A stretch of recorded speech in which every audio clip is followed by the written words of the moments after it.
halkan warar TV daawadayaal waxaad ku soo dhawaataan wararka ugu dambeeyay Soomaaliya caalamka qodobada aad ku daawan doontaan waxaa kamid ah xiisada maamulka Puntland oo markan cirka isku shareertay kadib markii la sheegay in la bedelayo tuuti ay xirnaayeen ciidanka BSF taliyihii hore ee BSF-na waxa uu sheegay inuu asagu yahay sharci isla markaana uu xilka wareeji doonin Saciid Cabdullaahi Deni oo markan xaaladaas la yaaban isla markaana safar degdeg ugu soo ambabaxay magaalada Muqdisho Fahad Yaasiin lacag lagu gala doorashooyinka dalka ayuu ka doonay dalka Qatar wararka ugu dambeeyay ayaa eegi doona waxa sidoo kale warkeena qayb ka qorshaha nabad iyo nolol ay ku doonayso inay ku hirgeliso nidaam dawladeed oo loo dhan yahay ee xogtaas oo faahfaahsan saaxiibayaal u diyaar garooba aynu ku bilownay xiisada maamulka Puntland ayaa kor u kacday kadib markii maamulka Saciid Cabdullaahi Deni uu sheegay in dharkii gaadiidkii iyo tuutihii xirnaayeen BSF si degdeg loo bedelayo maadaama waxa uu ku sheegay cadawga ay la wareegeen maamulka hay'adaasi qorshahaas ayaa qayb wuxuu ka ahaa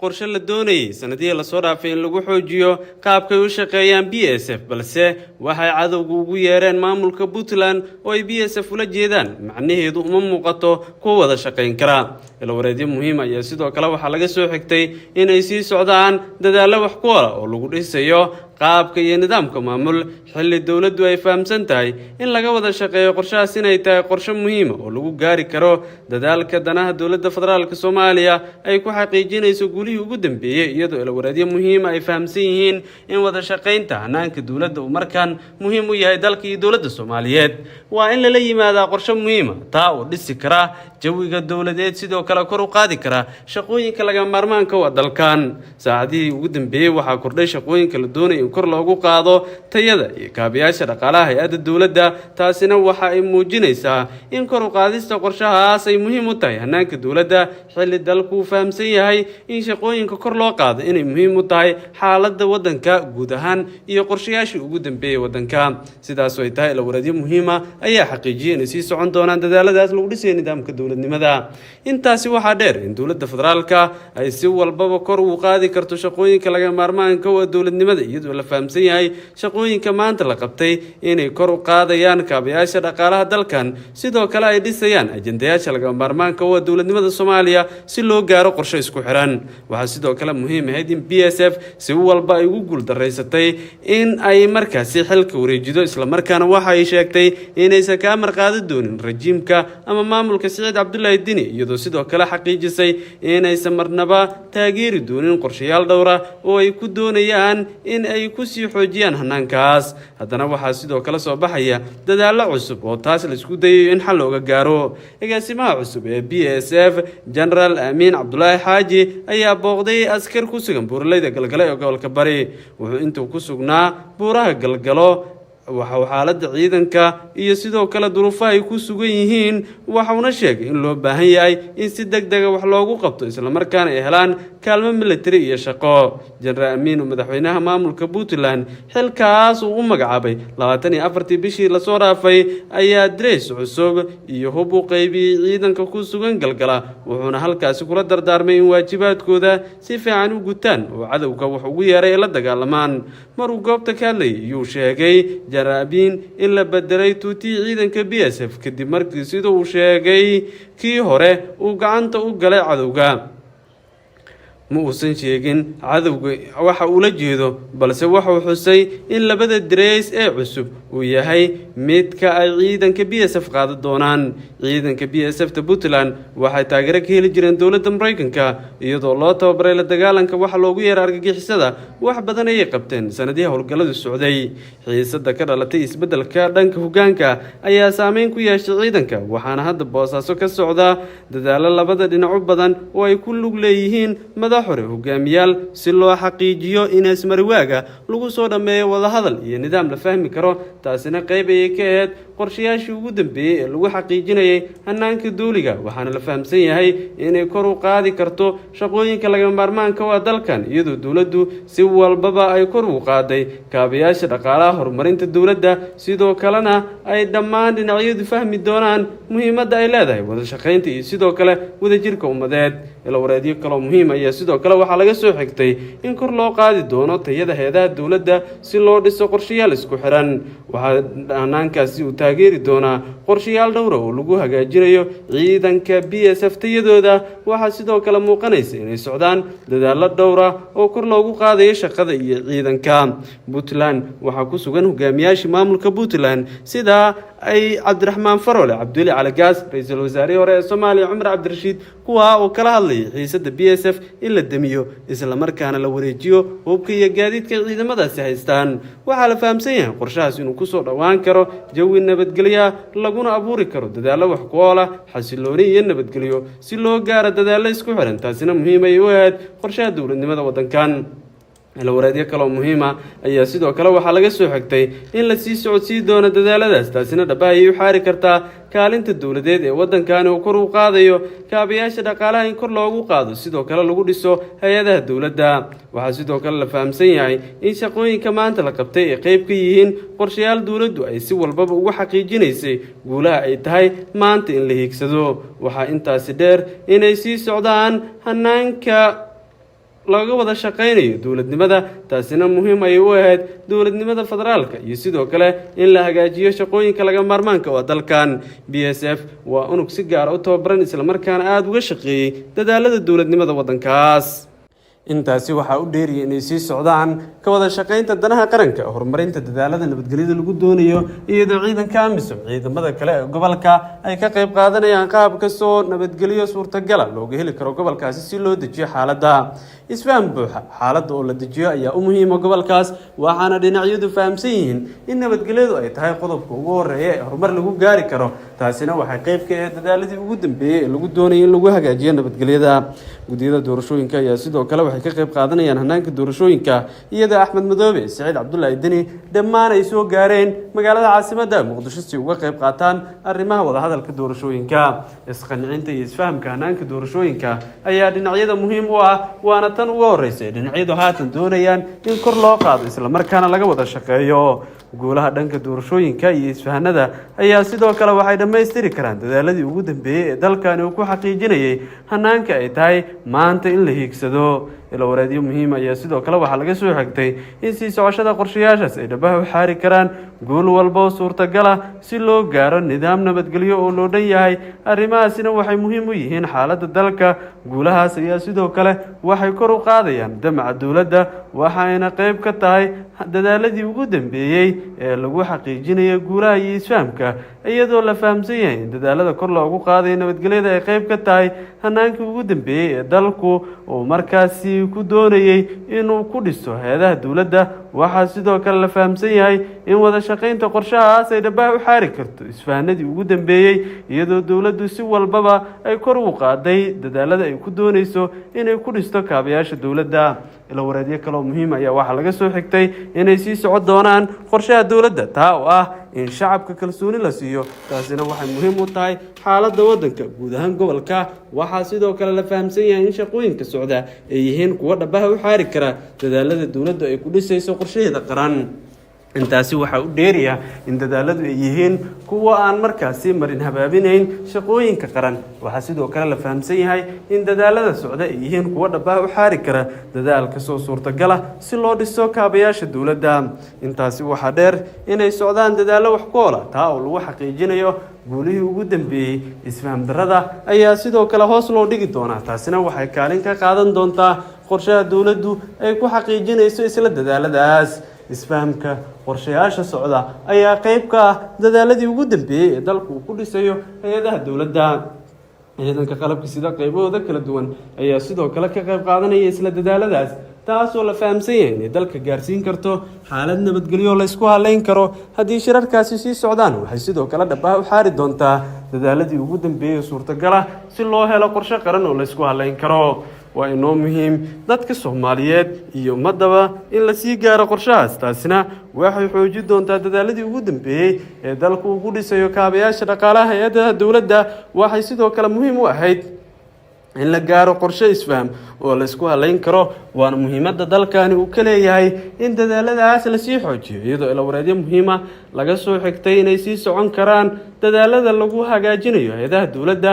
waxayna muhiim u tahay qorshayaashii ugu dambeeyey si isfaham looga gaaro isku dhacyada iyo sidoo kale wax walba oo khilaafa taasina qayb ay ka tahay hanaankii ugu dambeeyay ee dalkan. Dhinacyada ayaa fahamsan in sii socoshada qorshahaas xitaa uu dhabaha u xaari karo nidaam wadajira oo dowladnimada Soomaaliya ku dhismayso, waana midda maanta taageerada keentay.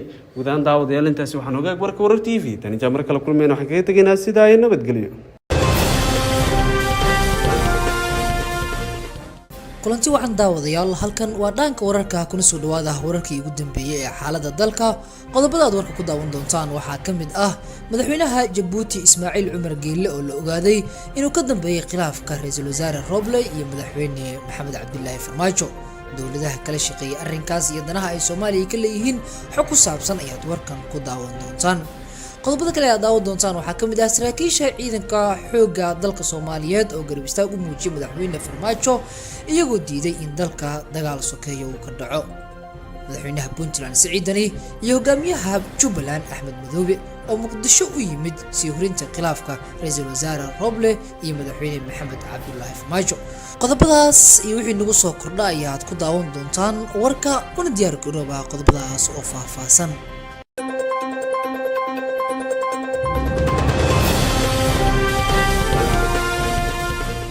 aan ku bilaabay madaxweynaha dalka Jabuuti Ismaaciil Cumar Geelle ayaa lagu eedeeyay inuu ka dambeeyo khilaafka xoogaysta ee u dhaxeeya ra'iisul wasaare Maxamed Xuseen Roble iyo madaxweynaha dalka Soomaaliya Maxamed Cabdullaahi Farmaajo.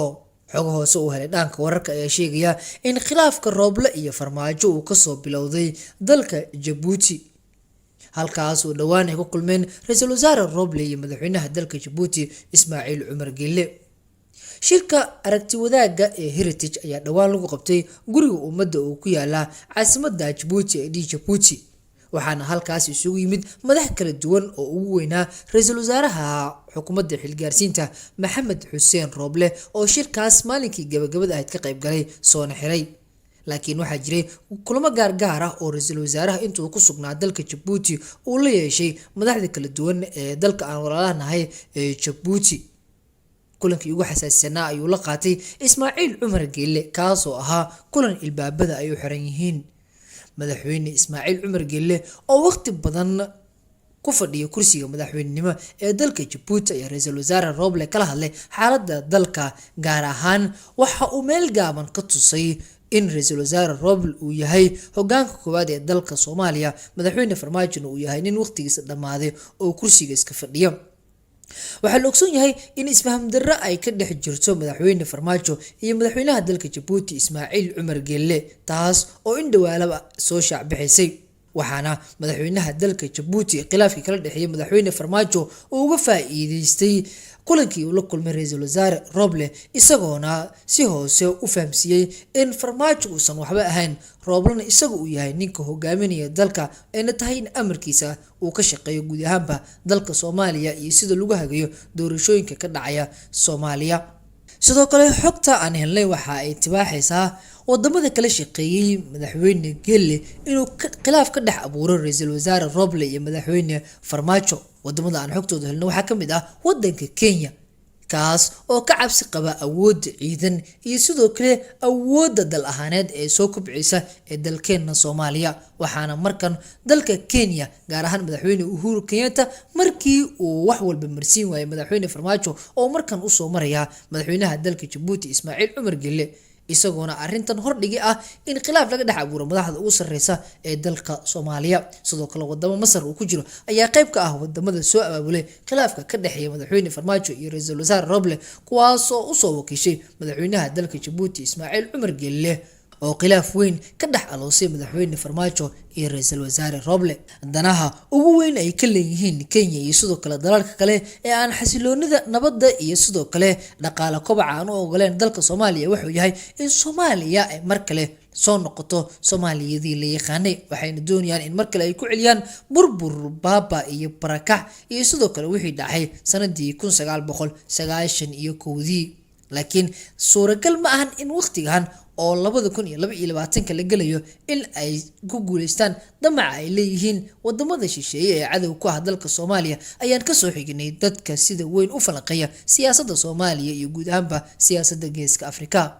xogaha aan helnay ayaa sidoo kale waxa ay sheegayaan in ra-iisul wasaare Roble markii uu dalka dib ugu soo laabtay oo uu ka yimid dalka Djibouti uu aad u gaabiyay xiriirkii kala dhaxeeyay xafiiskii Villa Soomaaliya qaybta madaxweynaha marka uu laga dareemayay in ra-iisul wasaare Roble wada shaqayn buuxda uusan siinayn madaxweyne Maxamed Cabdullaahi Farmaajo.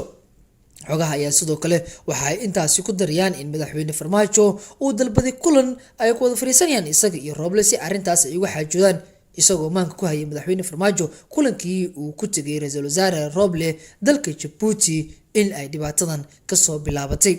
Farmaajo ayaa waxa uu ogyahay dagaalka iyo khilaafka kala dhaxeeya madaxweynaha Djibouti Ismaaciil Cumar Geelle waxa uuna isku dayay in arrintaas uu si degan u xaliyo kalana shaqeeyo ra-iisul wasaare Roble. laakiin arrinta ayaa cirka isku sii shareertay markii ra-iisul wasaaraha uu sheegay madaxweynaha in howlmaalmeedkiisa uu ku mashquulsan yahay uuna daadihinayo doorashooyinka isagoo safaro gaagaaban oo gobolada dalka galay taa oo keentay in mar kale uu soo shacbaxo khilaaf kale oo weyn oo ka dhex taagan ra-iisul wasaare Roble iyo Maxamed Cabdullaahi Farmaajo madaxweynaha dalka Soomaaliya. arrinta ayaa markii dambe waxay u biyashubatay in madaxweynaha gabi ahaanba uu shaqadii ka joojiyay ra-iisul wasaare Roble markii lagu soo eedeeyay musuqmaasuq iyo wax isdabamarin la xiriira in ra-iisul wasaaraha uu qaatay ama uu xoog kula wareegay dhul ay lahaayeen ciidanka xoogga dalka Soomaaliyeed gaar ahaan ciidanka badda Soomaaliya. waxaana taliyaha ciidanka badda Cabdiraxmaan Dirar oo warbaahinta la hadla uu sheegay in mas'uuliyiin ugu horeeyay ra-iisul wasaare Roble ay boob ku hayaan dhulka ciidanka xoogga dalka Soomaaliyeed oo dhiigooda u daadiyay difaaca dalkan. arrinta ayaa cirka isku sii shareertay markii madaxweynaha oo gabi ahaanba shaqadii ka joojiyay ra-iisul wasaaraha taasoo caradii ka dhalatay ay keentay in ra-iisul wasaaraha mar kale uu fursad siiyo midowga musharaxiinta oo badankood mucaarad ku ah madaxweyne Farmaajo iyagoo eeganaya danahooda gaarka ah. Roble talaabada uu qaaday ayaa waxa ay qalqal weyn gelisay gabi ahaanba dalka Soomaaliya gaar ahaan magaalada caasimadda ah ee Muqdisho. waxaana madaxweyne Maxamed Cabdullaahi Farmaajo uu sheegay in ra-iisul wasaaraha gabi ahaanba uu shaqadii ka joojiyay ama awoodiisii oo dhimay iyadoona taasi ay xigtay in xafiiska ra-iisul wasaaraha ay soo gaaraan saraakiil ka socotay Villa Soomaaliya kuwaasoo u sheegay in la joojiyay shaqadii ra-iisul wasaaraha halka uu ka hayay taa oo keentay in mar kale kacdoon ay gasho magaalada Muqdisho iyo Khalalaase. waxaana markii uu bilowday abaabul ciidan beeleed kuwaas oo Muqdisho soo galay. xaajada ayaa degtay markii odayaasha dhaqanka ay hadleen kuwaasoo arrinta nabad ku dabaalay. arrintu waxay ahayd mid aad u cakiran oo ciidamada ayaa is horfadhiyay ka hor inta uusan goobta soo gaarin taliyaha ciidanka xoogga dalka Soomaaliyeed General Odwaa Yuusuf Raage kuwaas oo ciidamadii magaalada soo galay goobahoodii ku celiyay halka kuwii Villa Soomaaliya meeshii ay ka soo bixin geeyay. ayaan ka soo xignay qof ka mid ah dadka ku sugan Villa Soomaaliya aadna u dhow xafiiska ra-iisul wasaaraha. dhanka kalena isla khilaafka iyo sheekadiisa intaana ka bixin saraakiisha ciidanka xoogga dalka Soomaaliyeed ayaa waxa ay garab istaag u muujiyeen shacabka Soomaaliyeed iyagoo sheegay in ay ka soo horjeedaan in dagaal sokeeye dalka uu ka dhaco. taliyaha ciidanka booliska Soomaaliyeed Jenaraal Cabdi Xasan Maxamed Xijaar ahna gudoomiyaha guddiga amniga ee doorashooyinka ayaa si adag waxa uu digniin u siiyay saraakiisha ciidamada hoos yimaada ee booliska. taliye Xijaar ayaa waxa uu ciidamada faray in aysan qayb ka noqon karin arrimaha siyaasadeed iyo wax ka baxsan shaqadooda xilli uu jiro khilaaf cirka isku sii shareeray oo ka dhaxeeya madaxweyne Farmaajo iyo ra-iisul wasaare Maxamed Xuseen Roble.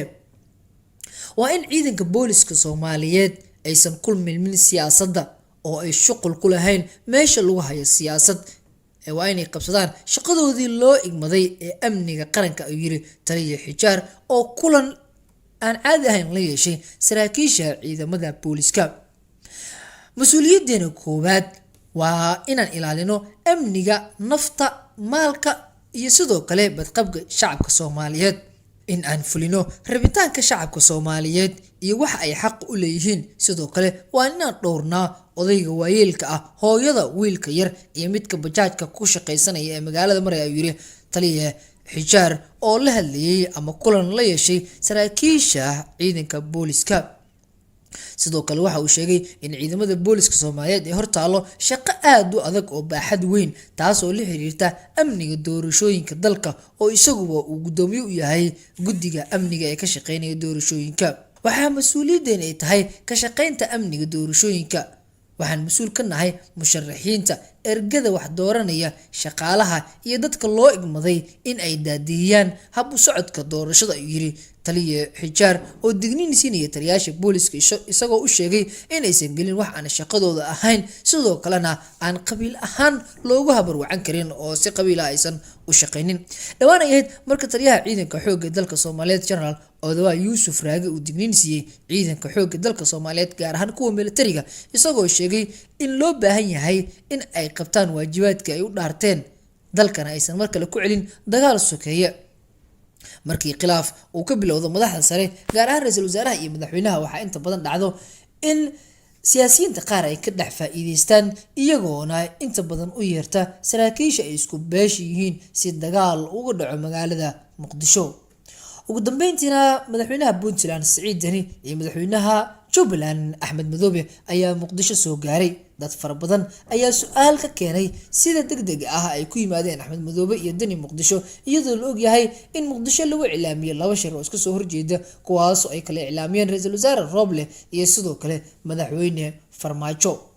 sidoo hore ay mowqifkooda ugu cadeeyeen Jubbaland iyo Puntland waxay sheegeen inay ka qayb qaadanayaan shirka ra'iisul wasaaraha, laakiin waxaa arrintaas ka soo horjeestay madaxweyne Laftigreen oo ah madaxweynaha maamul goboleedka Koonfur Galbeed, kaasoo taageeray dhankiisa madaxweyne Farmaajo. waxaan weli mowqifkooda cadeynin oo lagu jahwareersan yahay madaxweynayaasha Galmudug iyo Hirshabelle Axmed Qoorqoor iyo sidoo kale Cali Guudlaawe.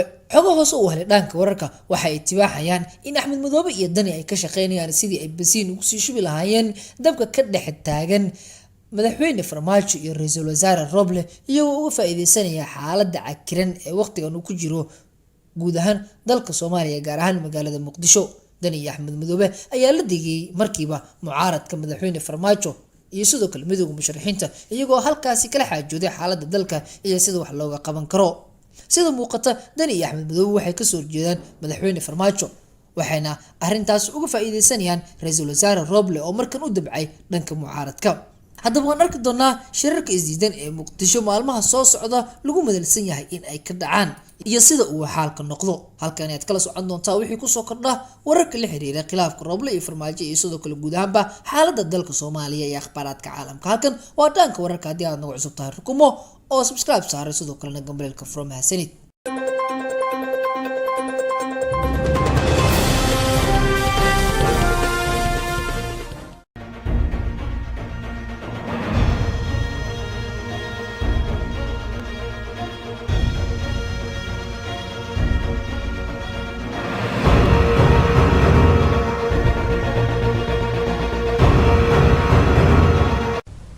asalaamu calaykum saaxiibayaal kulligiinba meel waliba aad nagala socotaan. halkani waa Garaa TV.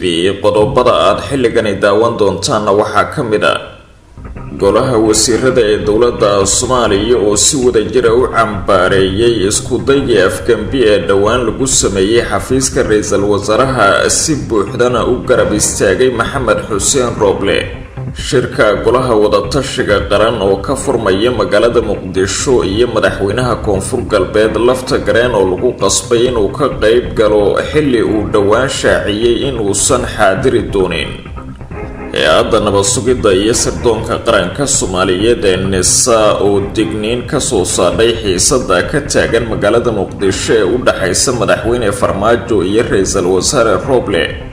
faahfaahin dheeraad oo ka soo baxaya dagaal ka dhacay magaalada Beledweyne iyo hay-adaha xuquuqul insaanka oo sheegay in dadkii ugu badnaa sanadkani lagu xiray deegaanada Somaliland walaacna ka muujiyay arrinkaasi.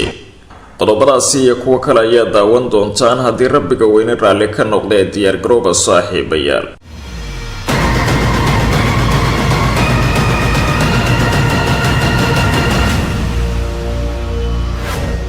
isku soo laabasho haboon mar kale daawadayaal. halkani waa Garaa TV. xasuusnow haddii aad joogtid xilliga salaada soo guda waajibka le ee ku saaran, dibna ugu soo laabo daawashada fiidiyowgan.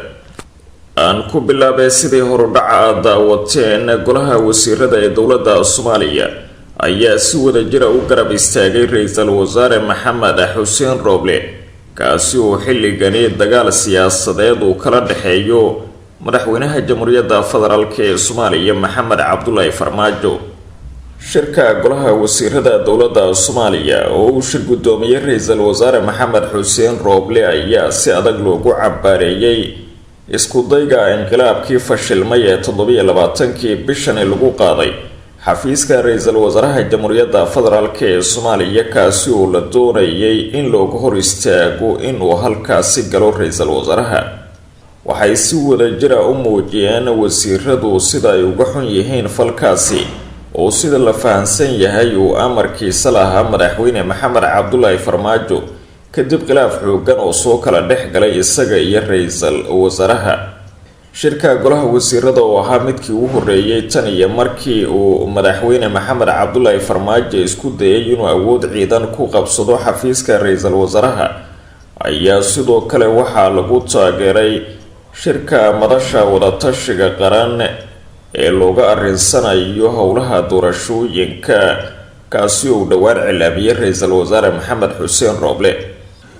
golaha wasiirada ayaa ansixiyay xisaab xirka miisaaniyadda dowladda ee 2020 iyada oo la ayiday qorshaha sugidda amniga caasimadda oo ay soo bandhigtay wasaaradda amniga gudaha ee dowladda Soomaaliya.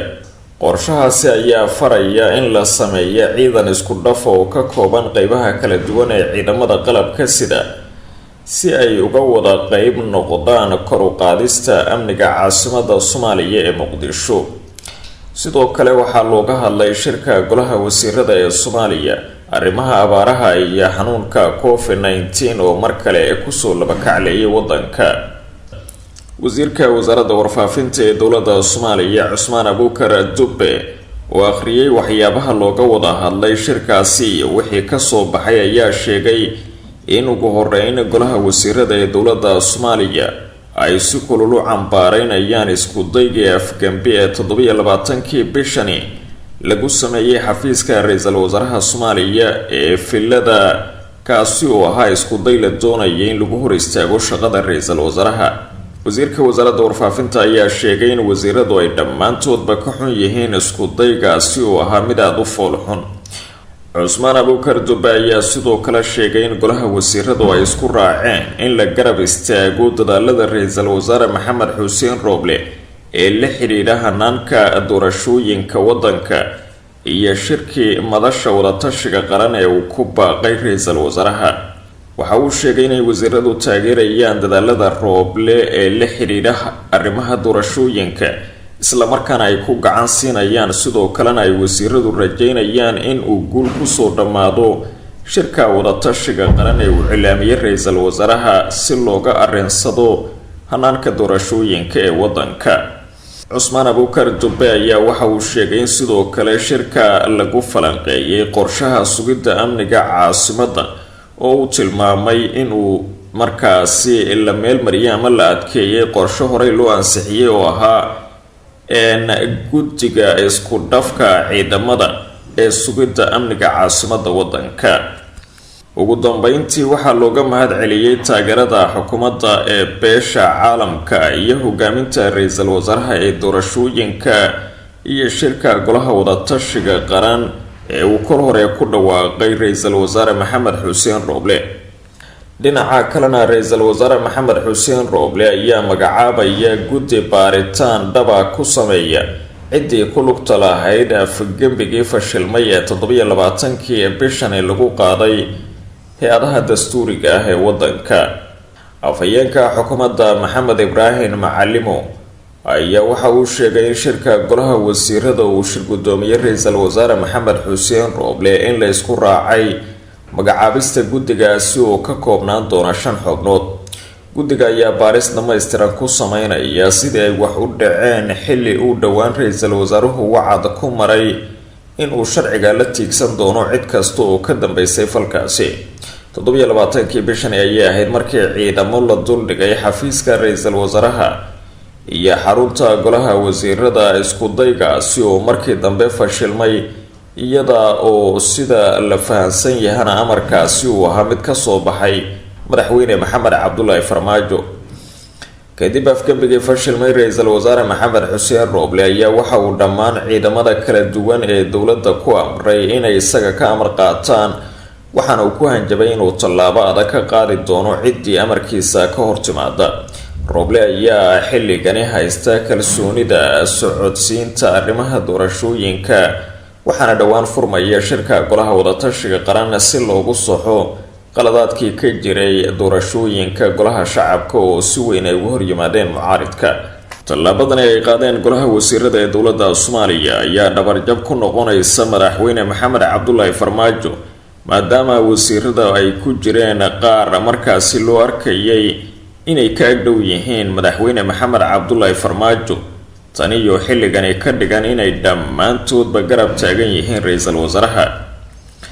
wasiirada la maleynayay inay madaxweyne Farmaajo aad ugu dhow yihiin waxaa ka mid ah wasiirka wasaaradda arrimaha dibadda iyo wasiirka wasaaradda qorsheynta, kuwaasi oo beel ahaan ay isxigaan madaxweynaha.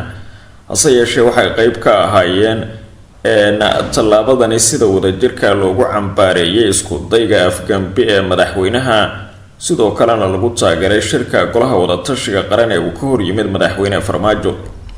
madaxweyne Farmaajo ayaa dhowaan geestiisa waxa uu ka cilaamiyay shir ay iskugu imaanayaan madaxda maamul goboleedyada ka gadaal markii uu sheegay in shaqada doorashooyinka laga joojiyay Roble.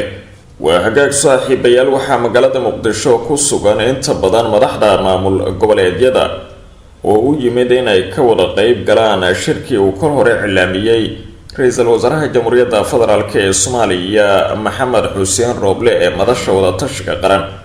madaxweynayaasha Jubbaland iyo Puntland ayaa soo gaaray magaalada Muqdisho iyadoo siyaabo kala duwan loogu soo dhaweeyay gegida dayuuradaha aadan cadde ee magaalada Muqdisho. Axmed Madoobe iyo Siciid Deni ayaa ku biiray Qoorqoor iyo Cali Guudlaawe oo horey u sii joogay magaalada Muqdisho, waxaana kaliya ka maqan haatan caasimada dalka madaxweynaha dowlad goboleedka Koonfur Galbeed Cabdicasiis Xasan Maxamed Laftagareen, kaasi oo isaguna lagu wado in saacadaha soo aadan uu soo gaaro magaalada Muqdisho. shirka golaha wadatashiga qaran ayaana la filayaa inuu si rasmi ah uga furmo magaalada Muqdisho ee caasimada wadanka, iyada oo shirkaasi uu ra'iisul wasaaruhu cilaamiyay inuu dhaco 27kii bishani, laakiinse xilligaasi ay xasarad kala gashay magaalada Muqdisho, taasi oo keentay inuu dib u dhaco shirka uu cilaamiyay ra'iisul wasaare Roble. sidoo kale madaxweynaha maamulka Koonfur Galbeed Cabdicasiis Xasan Maxamed Laftagareen ayaa ku gacan sayray inuu ka qayb galo shirkaasi, isagoo taageeray baaq ka soo baxay madaxweyne Farmaajo oo shir kale lagu cilaamiyay. waxaana Laftagareen uu sheegay inuu arrintaasi ka horyimid ka gadaal markii ra'iisul wasaaruhu uu qaaday tallaabooyin ka dhana guddiyada dastuuriga ah ee doorashada. laakiinse madaxweynaha maamulka Koonfur Galbeed Laftagareen ayaa haatan lagu cadaadiyay inuu ka qayb galo shirka madasha wadatashiga qaran oo xilligani ay u heelan yihiin wakiilada beesha caalamka, isla markaana ay si weyn u doonayaan in uu qabsoomo. Laftagareen ayaa la tilmaamay inuu haatan ka shallaayayo warqad uu horey u soo saaray oo la xiriidhay inuusan ka qayb gali doonin shirkaasi maadaama haatan lagu qasbay. Laftagareen ayaa warqad uu soo saaray 26kii bishani December ku yiri waxaan cadeynayaa in aan ka qayb gali doonin shirka uu cilaamiyay ra'iisul wasaare Maxamed Xuseen Roble. go-aankani waxa uu ka dhashay kadib markii lagu xadgudbay madax banaanida guddiga xalinta khilaafaadka oo 7 xubnood laga saaray iyo guddiga hirgelinta doorashooyinka heer federaal oo la kala qaybiyay. baahinta ayaa ogaatay in Laftagareen uu mowqifkiisa bedelay kadib cadaadis xooggan oo kala kulmay dowladda Mareykanka oo iyadu taageero ballaaran u muujisay shirka uu cilaamiyay ra'iisul wasaare Roble. shirka Roble ee golaha wadatashiga qaranka ayaa waxaa dib u xusida loogu kaaliyaha wasaaradda arrimaha dibadda ee Mareykanka u qaabilsan qaaradda Afrika oo dhowaan qadka telefoonka kula hadashay ra'iisul wasaare Maxamed Xuseen Roble ayaa sidoo kale la xiriidhay madaxweynaha maamulka Koonfur Galbeed, waxayna u sheegtay inuu soo xaadiro shirka ka furmaya magaalada Muqdisho isla markaana uusan ka cagajeedin. Mareykanka ayaa juhdi xooggan ku bixinaya qabsoomidda shirkaasi, waxaana si buuxda ugu garab istaagay Roble. shirka Roble ee golaha wadatashiga qaranka ayaa waxaa dib u saxid loogu sameynaya doorashooyinka socda kadib markii ay mucaaridku si weyn uga hor yimaadeen hanaanka ay ku bilaabatay doorashada golaha shacabka. waxaa sidoo kale lagu wadaa in hal deegaan doorasho lagu soo koobo goobaha ay ka dhacayaan doorashooyinka, taasi uu horey uga digay madaxweyne maxamed cabdulaahi farmaajo. shirka golaha wadatashiga qaranka oo qorshuu ahaa inuu furmo 27kii bishani waxaa ku yimid dib u dhac kadib markii uu madaxweyne maxamed cabdulaahi farmaajo isku dayay inuu fashiliyo inkastoo uu ku guuldaraystay. si kastaba waxa uu kusoo aadayaa shirka golaha wadatashiga qaranka oo inta badan ay ka qeyb galayaan madaxda ku bahoobay xilli xasaasiya oo dalka ay ka taagan yihiin xasarado siyaasadeed oo u dhexeeya madaxweyne maxamed cabdulaahi farmaajo iyo ra-iisul wasaare maxamed xuseen rooble. waa tahay saaxiibayaal, hay-adda nabad sugidda iyo sirdoonka qaranka soomaaliyeed ee NISA ayaa uga digtay ciidamada qalabka sida ee wadanka inay ku milmaan arrimaha siyaasadda iyo isqabqabsigooda xilli ay xiisada siyaasadeed oo aada u culus ay ka taagan tahay wadanka.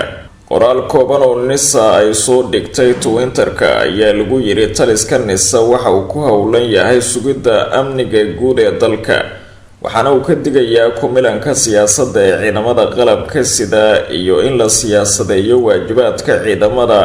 shacabka Soomaaliyeed waa ku mahadsan yihiin mar walba garab istaaga hay-adaha amniga qaranka. qoraalka NISA ayaa waafaqsan digniimo ay horey u bixiyeen taliyaasha ciidamada xoogga dalka iyo booliiska oo ay ciidamada uga digeen in ay ku milmaan howlaha siyaasadda.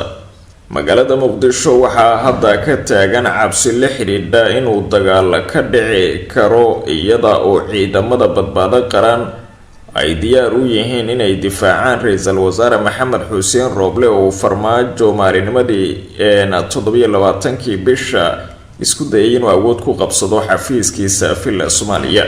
rooble ayaa dhacdadaasi kadib uga digay ciidamada ammaanka inay ka amar qaataan madaxweyne maxamed cabdulaahi farmaajo. falanqeeyaasha siyaasadda ayaa rumaysan in digniinaha ka dhanka ah ku milanka ciidanka ee siyaasadda ay yihiin kuwo lagu badbaadinayo madaxweyne farmaajo. la rumaysan yahay in hadda ay kasoo horjeedaan ciidamada intooda badan. waxay tusaale usoo qaadanayaan in odawaa NISA iyo Xijaar aysan marna ka hadlin markii ciidamada dowladdu farmaajo bilo ka hor u adeegsanayay inuu ku weeraro madaxweynayaashii hore. NISA ayaa waxaa hogaamiyey Yaasiin Farey oo ku xiran farmaajo iyo taliyihii hore ee hay-adda nabad sugidda Fahad Yaasiin, iyada oo xiisada hadda taagan ay ka dhalatay sababo ay ka mid yihiin kursiga xildhibaan ee Yaasiin Farey uu ku guuleystay oo muran badan dhaliyay. farmaajo ayaa hadda wajahaya cadaadis xoogan, waxaana haddii xiisada siyaasadeed ay isku bedasho mid ciidan suurtagal ah in beesha caalamku ay ku qasabto in uu baneeyo madaxtooyada. taliyaha ciidamada xoogga dalkooda waa Yuusuf Raage oo goorsii horeysay la hadlay ciidamada qalabka sida ayaa uga digay inay ku milmaan arrimaha siyaasadda, isagoo sheegay inay tallaabo ka qaadi doonaan cid waliba oo falkaasi lagu arko. taliyaha ciidamada booliiska dowladda Soomaaliya Jenaraal Cabdi Xasan Maxamed Xijaar ahna gudoomiyaha guddiga amniga doorashooyinka ayaa si adag isaguna uga digay saraakiisha ciidamadu ay ku milmaan siyaasadda dalka. Xijaar ayaa sidoo kale ciidamada faray inaysan qayb ka noqon karin arrimo siyaasadeed iyo wax ka baxsan shaqadooda xilli uu jiro khilaaf xoogan oo u dhexeeya madaxweyne maxamed cabdulaahi farmaajo iyo ra-iisul wasaare maxamed xuseen rooble. waa in ciidamada booliiska Soomaaliyeed aysan ku milmin siyaasadda oo aysan shuqul ku lahayn meesha lagu hayo siyaasadda ee loo igmaday inay ka shaqeeyaan amniga qaranka, ayuu yiri Xijaar.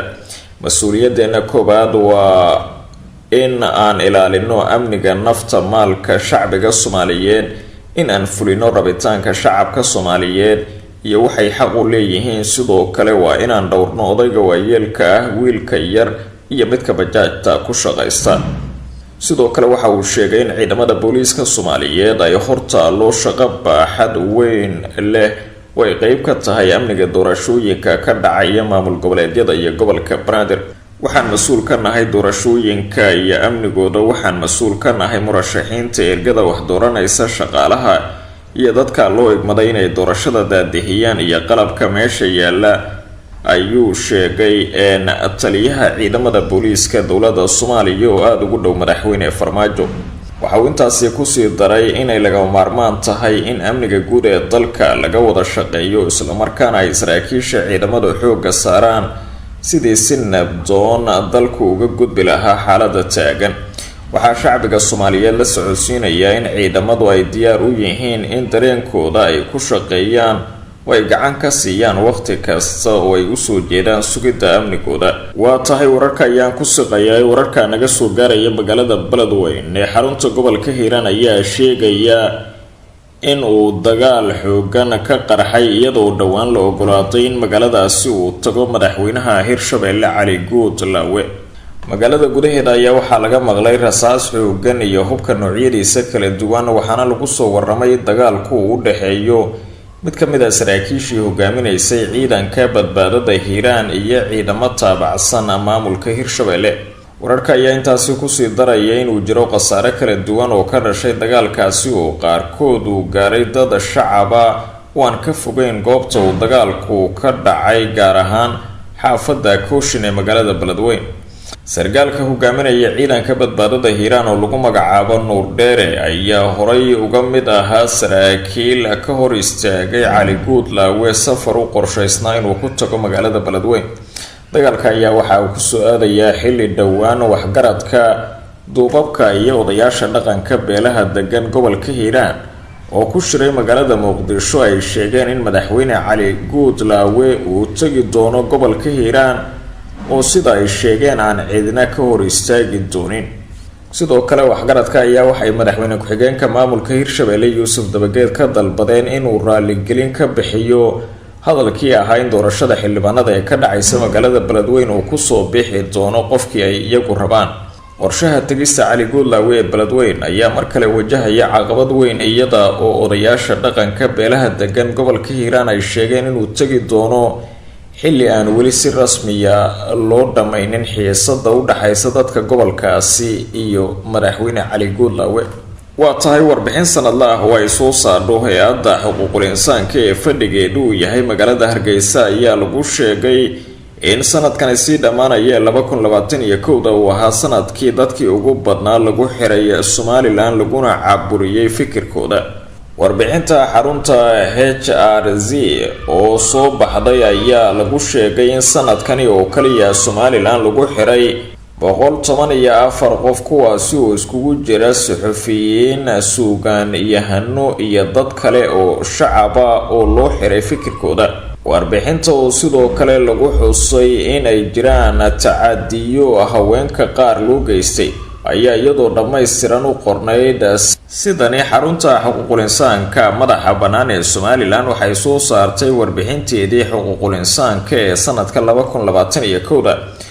warbixinta xarunta xuquuqul insaanka madaxa bannaan ee 2021 waxa uu nuxurkeedu yahay oo ay la xidhiidhaa tacadiyo xuquuqda insaanka oo ka dhacay Somaliland gudaheeda sanadkani. sanad walba xaruntu waxay soo bandhigtaa tacadiyo iyo gafafa xuquuqul insaan oo la xiriira arrimo ka dhana xuquuqda aadanaha oo ay diiwaan geliso inta u dhaxaysa bilaha January iyo December. wararkii ugu dambeeyay ee Soomaalida ayaa intaas ku dhaneen. nabadgelyo.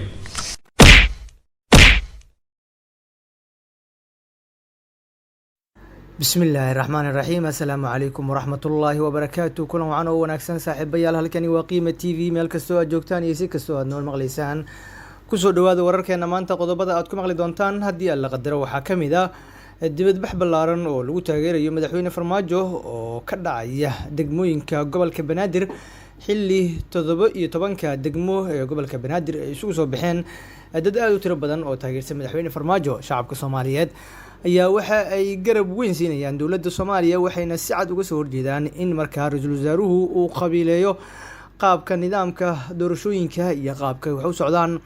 ra'iisul wasaare Roble waxaa lagu eedeynayaa in uu ka tagay nidaamkii saxda ahaa ee markaa ay ku heshiiyeen dhammaan dhinacyada maamul goboleedyada iyo sidoo kale dowladda dhexe ee federaalka ee doorashooyinka. wuxuuna haatan doonayaa in nidaam gaar ah oo uu garab ku siinayo Cabdiraxmaan Cabdishakuur iyo Xasan Sheekh Maxamuud oo dhisto. waxaana markaa dadku ay u banaanbaxayaa sidii ay u hortagi lahaayeen arrinta sharciga khilaafsan ee ra'iisul wasaare Roble uu ku dhaqmayo iyo xiisada labada dhinac u dhaxaysa. Waxaa kaloo barnaamijka idinkugu soo gudbin doonaa haddii aan lidmo Axmed Macalin Fiqi oo ku dhawaaqay kacdoon lagu duminayo maamulka Galmudug. Fiqi waxa uu ku dhawaaqay koox uu u bixiyay badbaadada Galmudug kuwaas oo abaabuli doono rabshado ka dhan ah maamulka Galmudug. waxaana uu Axmed Macalin Fiqi doonayaa maadaama uu waayay kursigiisii wasiirnimada wasiirka amniga Galmudug sidoo kalena uusan wax rajaa ka qabin kursiga doorashada baarlamaanka aqalka hoose ee haatan uu ku fadhiyo inuu mar kale ku soo bixi karo ayuu doonayaa in maamulka Galmudug uu qaso oo rabshad geliyo isaga oo markaasi ka faa'iideysanaya duruufo gaar ah oo markaasi isaga gaar u ah. faahfaahin ku saabsan ayaa barnaamijka kugu soo gudbin doonaa. ururka uu Axmed Macalin Fiqi ku dhawaaqay uu doonayo inuu Galmudug ku qalqal geliyo. waxaa kaloo barnaamijka kugu soo gudbin doonaa haddii alla qadaro dowladda Soomaaliya iyo ciidanka qalabka sida oo Soomaaliyeed oo jilbaha u aastay kooxda Al-Shabaab oo isku dayay inay weerar ku soo qaadaan magaalada Balcad ee gobolka Shabeellada Dhexe. ciidanka dowladda ayaa ku guuleystay inay kooxdaasi iska difaacaan oo markaa ay maleeshiyaadkii Al-Shabaab ee magaalada soo weeraray qaar ka mid ah gacanta ku dhigaan magaaladiina ay ka badbaadiyaan. haddaba xaalka magaalada Balcad iyo sida ay wax uga jiraan ayaa barnaamijka idinkugu soo gudbin doonaa. saaxiibayaal fadlan haddii aad nagu cusub tahay subscribe saar kanaalka gambalaalkana furo si aysan ku dhaafin wararka iyo warbixinada aan kusoo gudbin halkani. mahadsanid. hagaag haddii aan sii gudagalo barnaamijka dibadbaxyo ballaaran oo lagu taageerayo madaxweynaha wadanka Soomaaliya Maxamed Cabdullaahi Maxamed Farmaajo ayaa waxa ay ka dhacayaan magaalada Muqdisho waxaana dibadbaxyada ay dadku isugu soo baxeen 17 degmo ee gobolka Banaadir. dibadbaxan waxa uu ku soo aadayaa xilli Ra'iisul Wasaare Roble uu la xirtay kooxaha mucaaradka oo doonaya in wadanka ay rabshad ka dhacdo. kooxaha mucaaradka qaarkood ayaa waxay Ra'iisul Wasaaraha ugu sacabtumayaan in markaa uu xukuumadda uu haatan hogaamiyo uu kala diro oo isaga wadanka afgambi ku qabsado markaana wadanka uu rabshad galo. dhanka kale dadka sida weyn Ra'iisul Wasaaraha talada u siinaya ee dhibaatada xoogan magaalada inay gasho doonayo waxaa ka mid ah wasiirka amniga oo haatanba taliskii ciidanka iyo madaxdii maamul goboleedyada marba mid qoorta la galaya. Ra'iisul Wasaare Roble iyo madaxweyne Farmaajo ayaana maalmihii u dambeysay waxaa u dhaxeeyay khilaaf aad u xoogan kadib markii Ra'iisul Wasaaraha lagu eedeeyay in uu geysanayo dhulboob dhulkii ciidanka badan ee markaasi looga shakiyay. waxaana Ra'iisul Wasaaraha lagu amray in uu markaasi baaritaankaas ku socdo oo kasoo garbaxo dhulka lagu haysto inta laga gaarayo arintaana booskiisii iyo awoodiisii la hakiyay. markii Ra'iisul Wasaaraha intaas ay soo darsantay waxa uu bilaabay in uu kacdoon ballaaran kiciyo isaga oo markaa garab ka helayo kooxaha mucaaradka qaarkood waxaana xafiiskiisa uu ku qaabilay qaar ka mid ah madaxda kooxaha mucaaradka gaar ahaan inta isaga reer ahaan ka agdhow. waxaana markaa madaxtooyada Soomaaliya laga fujiyay sawirkii madaxweyne Farmaajo talada oo la sheegay in uu Cabdiraxmaan Cabshukuur lahaa. maadaama dadka reer Muqdisho ay dagaalka iyo dhibaatada iyo xabadda ay naceen waxa ay dadku haatan dhigayaan dibadbaxyo ballaaran oo ay ku taageerayaan madaxweyne Farmaajo iyo sidii markaa nabad waaro wadanka uu gali lahaa.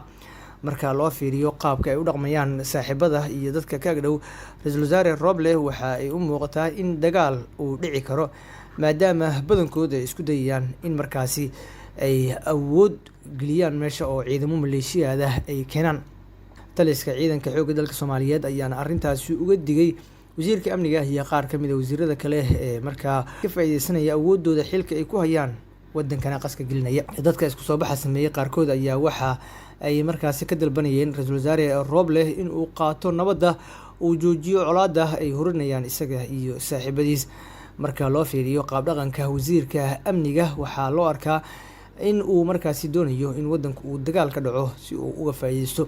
wasiirka amniga oo inta badan ka dhaqaaleysta mashruucyada wadanka yimaadaha ayaa doonayay in dowladnimo waarta wadanka uusan helin oo mashruuca uu macaashiyo uu sii wato.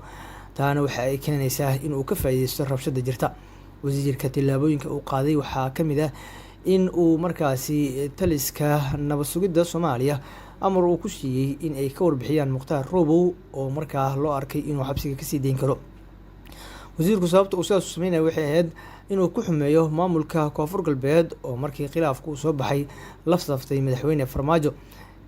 balse arintaa waxaa si cad ugu hor yimid qaar ka mid ah golaha wasiirada ee Ra'iisul Wasaare Roble oo ku tilmaamay tillaabada uu qaadayo Cabdulaahi Axmed Nuur in ay tahay mid lagu qalqalgelinayo maamulka Koonfur Galbeed iyo amniga magaalada Baydhabo. Golaha wasiirada qaarkood ayaana si cad uga soo horjeestay amarka uu markaa Cabdulaahi Axmed Nuur dul dhigay taliska nabad sugidda uu ka dalbanayo in ay Mukhtaar Roobow arrintiisa meel ku sheegaan. Dadka Soomaaliyeed ee magaalada Muqdisho oo ku dhex nool ayaana arrinka uu markaasi ku dhaqmayo wasiirka amniga si cad uga soo horjeeday oo banaanbaxaasi ku muujiyay qaabka ay doonayaan inay wax u socdaan iyo tillaabooyinka ay doonayaan dadku in doorashada lagu gaaro oo amni iyo nabadgelyo ah. Waa tahay banaanbaxaas madaxweyne Farmaajo lagu taageerayo iyo sidoo kale dadka reer Muqdisho oo aragtidooda dhiibanaya. Haddii aan halkaa u gudubno markaana, Axmed Macalin Fiqi waxa uu ku dhawaaqay kacdoon lagu duminayo maamulka Galmudug. Fiqi waxa uu ku dhawaaqay kooxo uu sheegay in ay yihiin badbaadada Galmudug, kuwaas oo sheegay in magaalada Muqdisho laga abaabulayo, waxaana loo arkaa arrintaas inay ku keeni karto maamulka Galmudug qas iyo dhibaato xoogan, maadaama Axmed Macalin Fiqi oo waayay kursigiisii golaha wasiirada Galmudug oo wasiirka amniga ka ahaa iyo sidoo kale kursiga xildhibaanada uu shaki weyn uu ka qabo inuu weyn doono. Waxa uu haatan doonayaa in uu rabshad iyo buuq ku kiciyo maamulka Galmudug oo haatan xasilan, wax dhibaato aan qabin.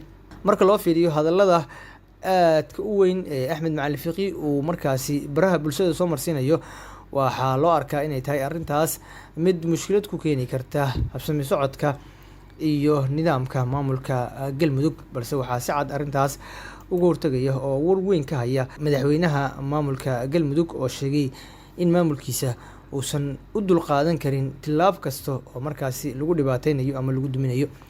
Golaha badbaado qoran iyo hoggaan toosinta Galmudug ayaan ku dhawaaqaynaa, ayuu yidhi, sida uu sheegay wasiirkii hore ee amniga maamulka Galmudug Axmed Macalin Fiqi. Axmed Fiqi ayaa qoraal uu soo dhigay bartiisa Facebooka waxa uu bulshada reer Galmudug iyo siyaasiyiinta ugu baaqay inay qayb ka noqdaan golahaas oo lagu badbaadinayo maamulka uu markaa sheegay in uu colaad sii horinayo, dhibaatana uu wado. Madaxweyne Qorqor oo isagu hogaamiyo maamulka Galmudug ayuu ku eedeeyay in uu markaasi ka gaabiyay hogaaminta maamulka iyo deegaanada kala duwan ee maamulka Galmudug. Axmed Macalin Fiqi oo markaa soo waayay wasiirkii amniga ee Galmudug sidoo kalena si weyn u taageeray kooxda Ahlusunnah markii ay qaska geliyeen maamulkaas, ayaa haatan doonaya isaga oo ka faa'iideysanaya dadka wax magaratada ah ee aadka u tabarta yar in uu markaa qas ka kiciyo maamulka Galmudug. Fiqi ilaa haatan lama oga sababta uu sidaas u sameynayo, balse dad badan waxay u arkaan in uu yahay nin mar walba jecel rabshada iyo mushkiladda meelaha ay ka dhacdana aad u jecel inuu sii joogo. Axmed Macalin Fiqi oo in badan oo ka mid ah dadka reer Muqdisho ay u yaqaanaan siyaasiga aan xishoodka lahayn ayaa haatan sii xoojinaya oo doonaya inuu xoojiyo rabshad inay ka dhacdo maamulka Galmudug. Ugu dambeyntiina, ciidanka amniga ee Soomaaliya gaar ahaan ciidanka militariga Soomaaliya ayaa waxa ay cashar lama ilaabaan u dhigeen maleeshiyaadka Al-Shabaab oo markaa weerar ku soo qaaday magaalada Balcad. Ciidanka dowladda ayay u soo rogashay in maleeshiyaadkaas ay markaa magaalada ka difaacaan oo magaalada banaankeeda ay ku celiyaan. Kooxda Al-Shabaab ayaa isku dayeysay inay ka faa'iideysato xilliga doorashada oo magaalooyin Soomaaliya ka mid ah ay la wareegto, balse taliska ciidanka xoogga dalka Soomaaliyeed ayaa waxa uu awood saaraya sidii kooxdaas looga xakameyn lahaa dhaqdhaqaaqa ay wado iyo tillaabooyinka ay qaadayso. Waana mid ka mid ah u adkaa ee ciidanka qalabka sida ee Soomaaliyeed ay markaa kooxdaas kula beegsadaan.